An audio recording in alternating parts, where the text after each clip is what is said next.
Pauline. Et c'est Jordan Bardella qui arrive en tête.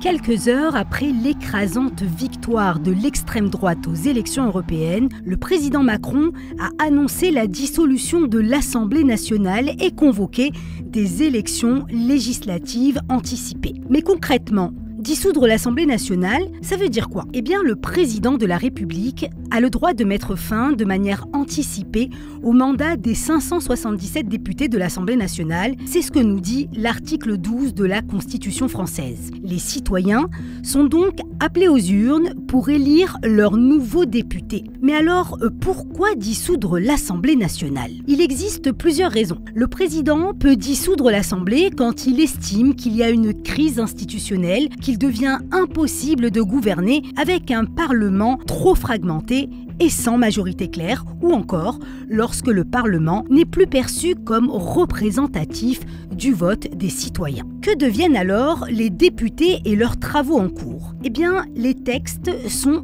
tout simplement abandonnés. Ils peuvent être repris par le gouvernement à condition qu'ils soient présentés à la nouvelle Assemblée. Dans ce cas, ils reprennent leur parcours législatif depuis le début. Bien évidemment, tous les députés en fonction peuvent se représenter aux élections. Si dissoudre l'Assemblée nationale est assez rare, ce n'est pas la première fois que cela arrive. En effet, elle a déjà été dissoute 5 fois. Le général de Gaulle a dissous la Chambre basse du Parlement en 1962 et en 1968, chaque fois renforçant sa majorité. François Mitterrand a lui aussi utilisé l'article 12 de la Constitution 2 fois, en 1981 et en 1988, conduisant également à des victoires pour la majorité présidentielle. En 1997, Jacques Chirac a décidé de dissoudre l'Assemblée nationale pour renforcer sa majorité. Mais souvenez-vous, la coalition de gauche a remporté l'élection et la dissolution a finalement abouti